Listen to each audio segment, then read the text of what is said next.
Hello again, everybody. Welcome to the Mike Francesa podcast on the Bet Rivers Network, brought to you by Casamigos Tequila. Casamigos Tequila is brought to you by those who drink it. We come to you after the long Sunday playoff day is over on the Mike Francesa channel, on the Bet Rivers Network, on YouTube.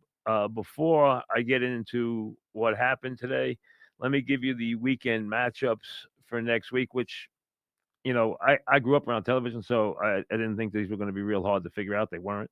You knew that the Texans would be in the early Saturday slot against Kansas City, because that game doesn't have markets. It's the logical early Saturday slot. The Texans live in that early Saturday slot, and then Washington and Detroit will play the primetime game on Saturday night. Washington at Detroit. Kansas City has been installed as an 8-point favorite. I'm waiting for the official line on the Lions. Sunday, you knew the Eagles had to play Sunday because of the fact that we haven't yet let the teams on Monday night play. So they can't play on Saturday because they need more rest than that and preparation. So they have to play Sunday. So they'll play in the early slot on Sunday. And then as soon as the game was official, which it was about halfway through the third quarter up in Buffalo, Denver got that first early start with the touchdown to Franklin. Should have been 10-10 at the half, missed the field goal. And then it was all Buffalo in the second half. But you knew that game, which is clearly the marquee game, the game that will get all the anticipation all week, the game that is going to be talked about, obviously the matchup between Jackson and Allen, the two MVP candidates in Buffalo. Buffalo has been installed as a 1-point favorite. These two teams, the winner will get a chance probably to go play Kansas City. So the battle of the big quarterbacks is underway, and everyone's waiting breathlessly for that game, which should be a classic next Sunday late in Buffalo. So that will be the late game in Buffalo. Remember, that game will start at 6:30 on Sunday, so they prime you to play all these weeks. The last game on Sunday starts at 6:30.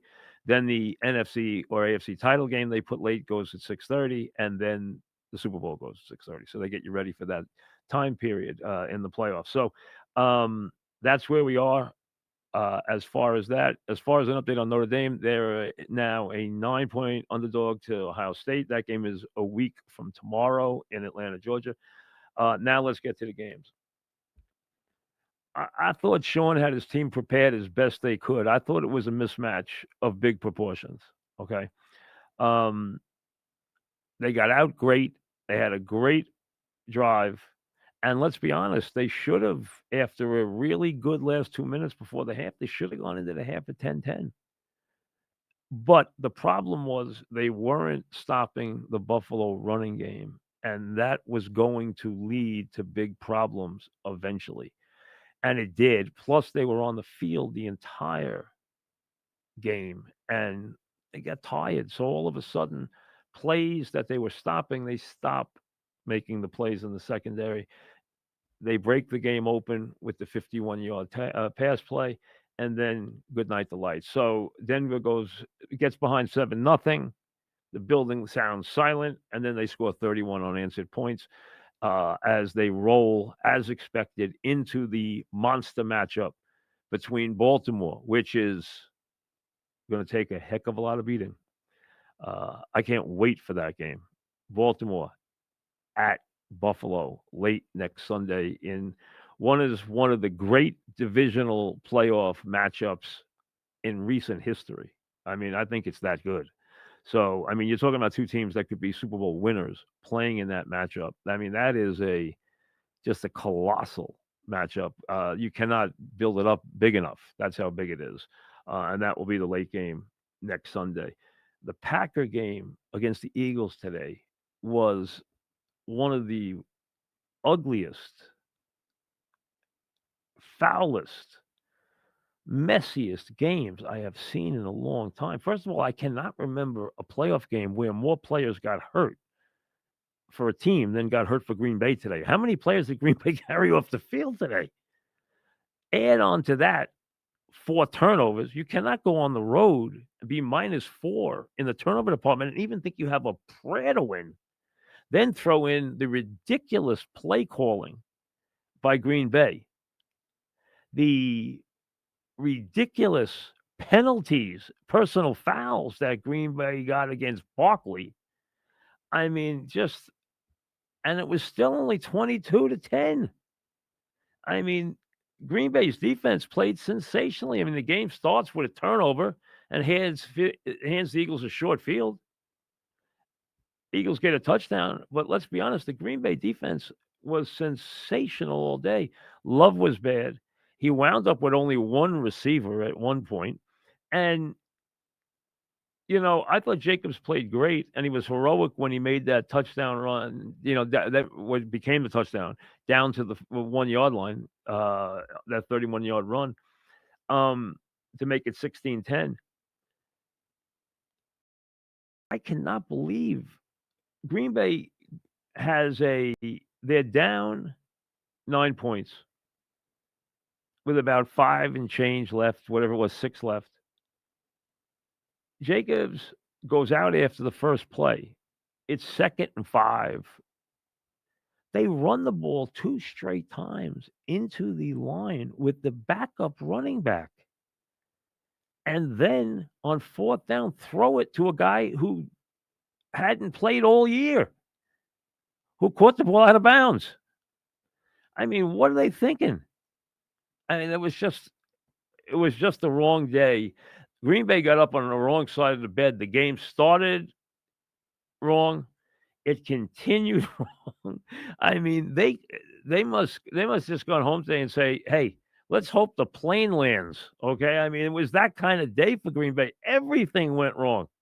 Absolutely, they missed a field goal early. I mean, everything that could possibly go wrong. But the Eagles, other than Barkley running well, and I know Barkley broke hearts late by not taking that to the house and then taking a knee because I guess I read this, that's why I know it.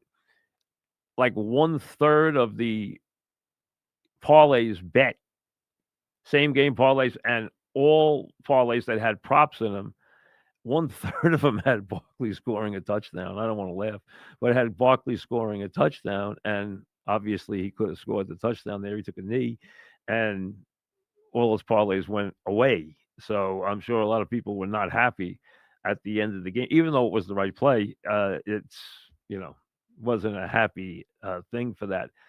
Let me I'll wait till let me do the Washington game and then I'll make the big picture statement I want to make. The Washington Tampa Bay game was the game pretty much that you thought it would be. Evans would make plays, he did. Irvin would make plays, he did. Daniels would make plays, he did. McCarron would make plays, he did. Brown made more plays than you probably thought he would make. They did a good job. Todd did. Todd Bowles did, putting pressure on Daniels and also using 2 spies on him at times. So really, he only ran the ball, though he did break their hearts with that late run.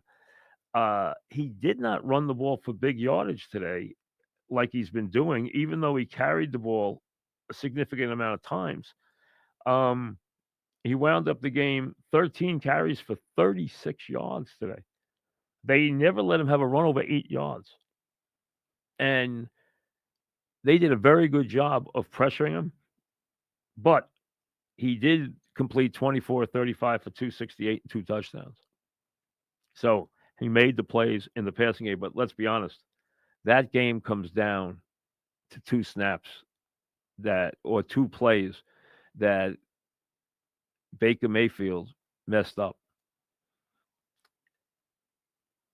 He misses the exchange. I don't know if he was trying to hand the ball off to the wide receiver or he was trying to pull the ball back from the wide receiver.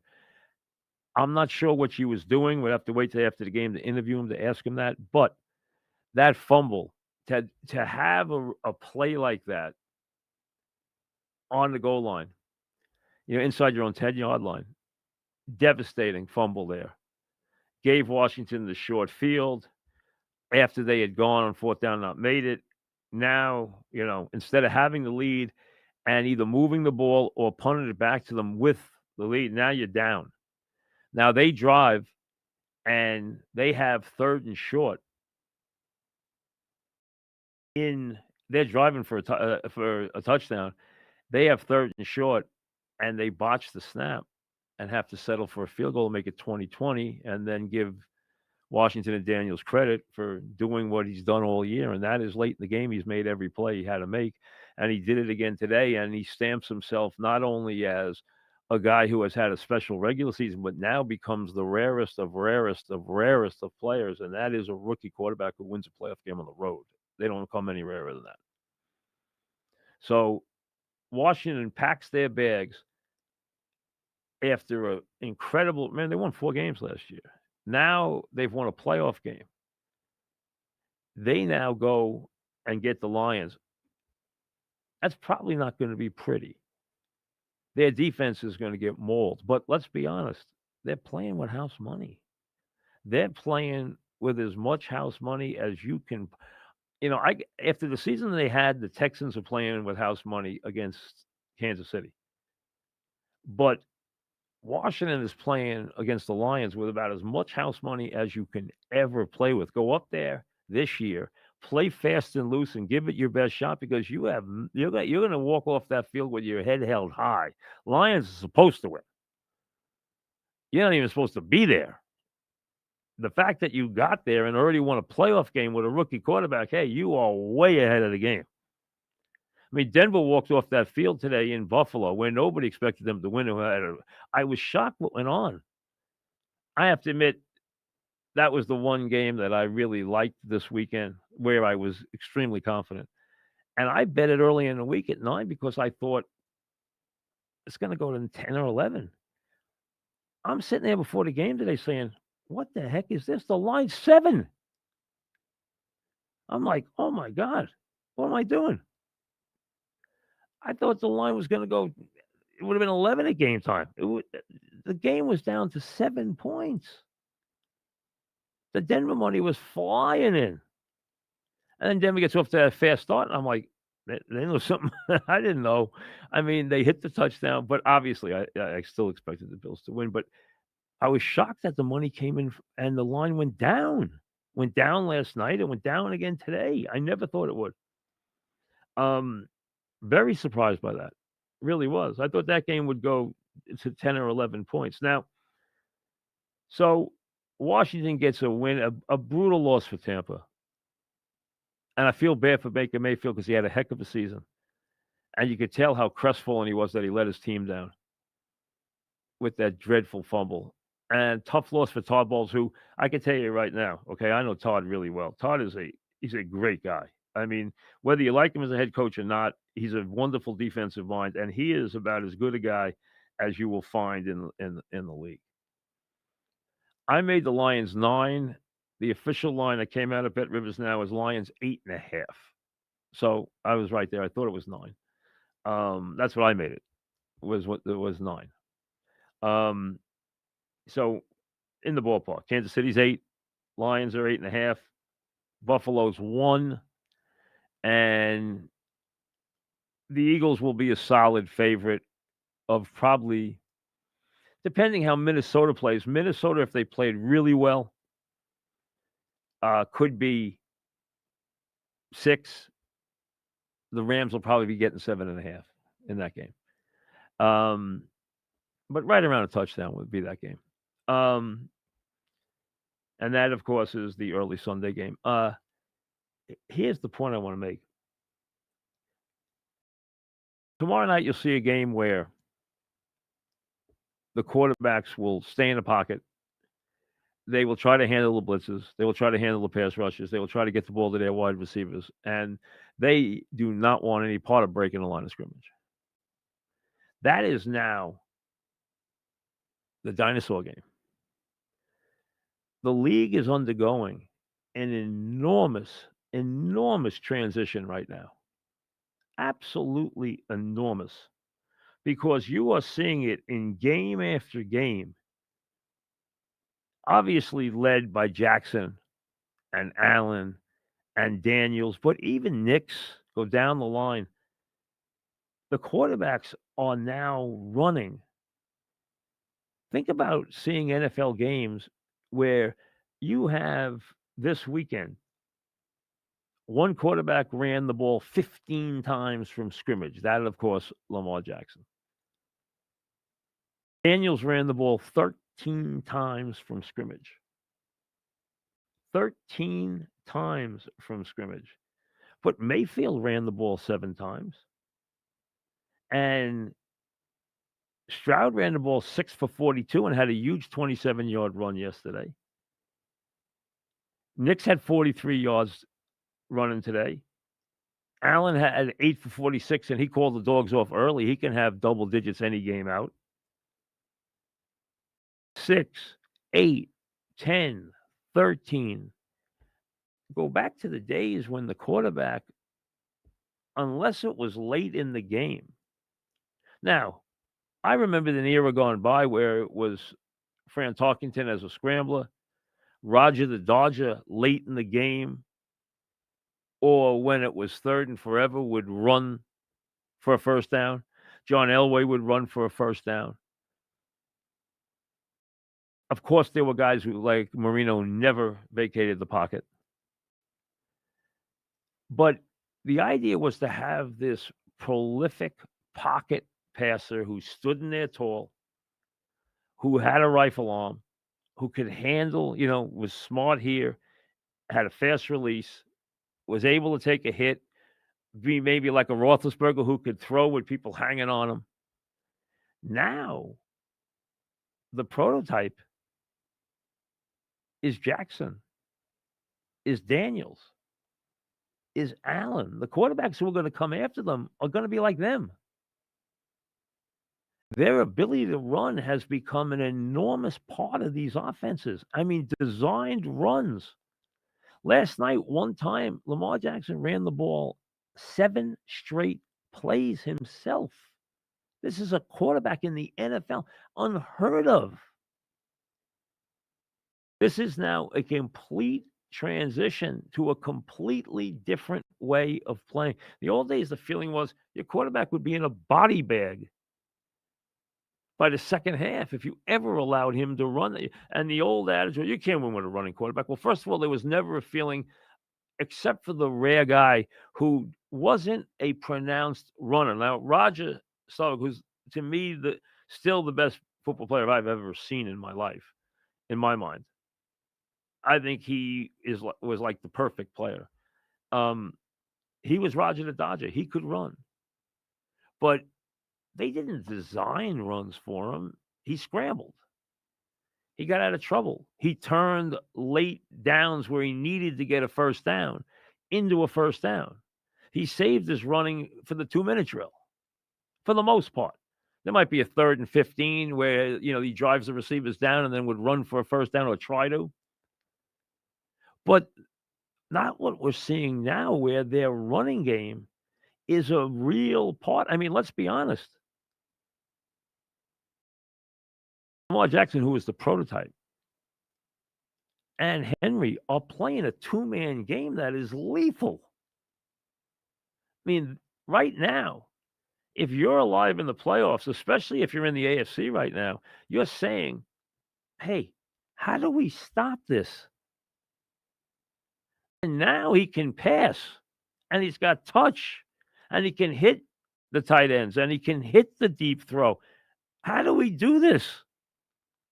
How do we stop him from these design runs where he's got him and he's got an all-time back with him? He's got one of the great backs of all time with him now. That is absolutely lethal. They ran for 300 yards last night against the Steelers, and they were calling off the dogs. We live in a completely different NFL now. This is now, I saw tonight's stuff that I had not. Todd actually used 2 spies. I remember when the Giants used to spy Randall Cunningham on certain plays. Now they're using 2 spies on this guy.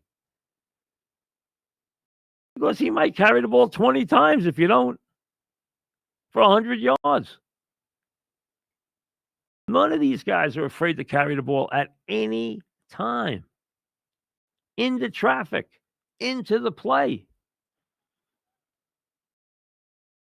I mean, it's a new world on this offense. It's a complete new world. The prototype now is Jackson, is Daniels, is Allen.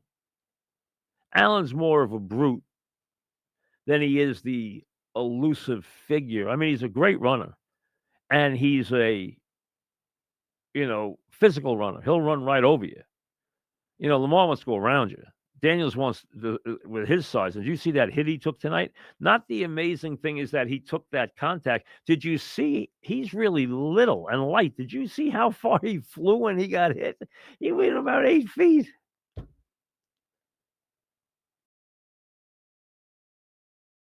It's a different world. We have seen a really complete transition. Now, a lot of people, I've told you this many times. I'm a Sunday at 1 NFL person. I like this weekend. I love the divisional playoff weekend. I hate that the games are coming to an end, but I'm a Sunday at 1 NFL person. I love all the games. I love the regular season. When it's gone, I miss it. Not enough games for me. I admit it. That's just me. A lot of people consider next weekend the best weekend of the season. You get rid of the fake teams or the teams that aren't good enough in the playoffs, and you have 4 matchups with all the big boys, the Chiefs and the Lions and the 1 seeds playing. And a lot of people, I think if you voted, divisional playoff weekend would be considered the best weekend of the football season. That's what is upon us this weekend. And I don't have any argument with that. It's a wonderful weekend. And they're interesting games.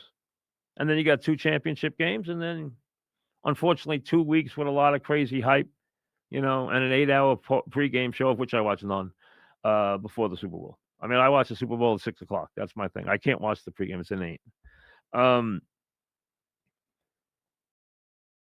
But the matchups look pretty good. I mean, do I expect Washington to go into Detroit and win? No. Do I expect the Texans to go into Kansas City and win? No. Do I expect the Rams of Minnesota to win in Philly? Well, I think the Vikings could. I don't think the Rams will travel well. And then we got the game that is the game. I mean, worth the price of admission. Any football fans can't wait to see Baltimore play Buffalo, because that's going to be unbelievable. Let me get to one other thing here, and I'm sure if you're a real football fan, you know this happened. Can you believe, and give Tom Brady credit, because Tom Brady said it today. A.J. Brown today had 1 reception, 3 targets for 10 yards. And he was so upset about what went on that he actually took a book out on the sideline.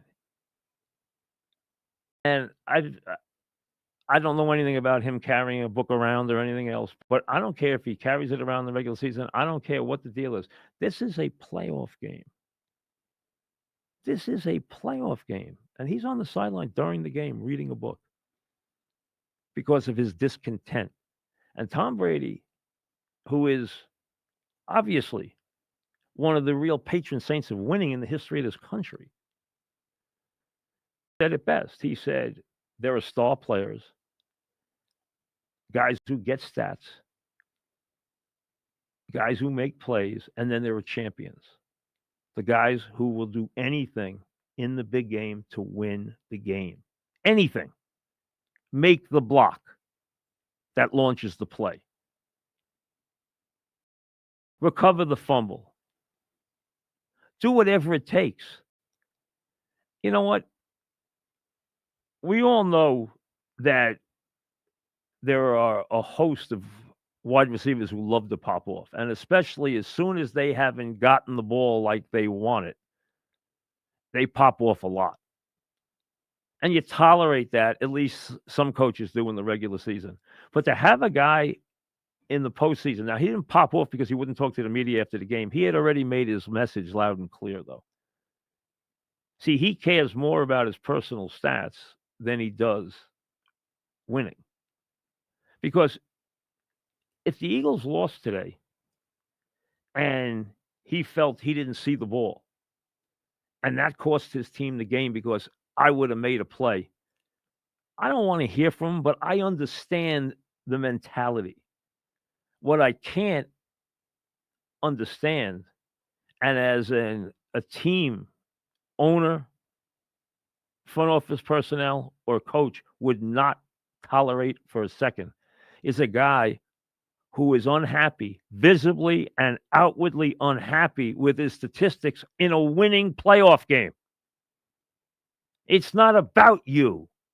Who cares if you didn't get your number of plays today? Some weeks you might catch 10 and 2 touchdowns. Some weeks you might not see the ball. Tough. You win as a team. I wouldn't have this guy on my team for 10 minutes. I'll win without him as long as I can play without him because I don't want any part of him. I wouldn't want this guy on my team for a minute. In a winning playoff game, you're going to make it about you by visibly in front of the national cameras taking a book and reading it on the sideline to show your displeasure. Then after the game, I'm not talking. Make it about you again. Everyone knows why you're not talking. Everyone knows what the deal is. You won the playoff game. You win as a team. Who cares if that day you got 25 carries or 1 carry? The idea is to win the game. If you're not the focal point of the game plan that week, maybe next week you're the star. The idea is to win, is to get the ring, win the championship, be a champion, not a selfish player who cares about statistics. Nobody remembers statistics. They remember winners. I need to know what team he's playing on next year. We'll see you later.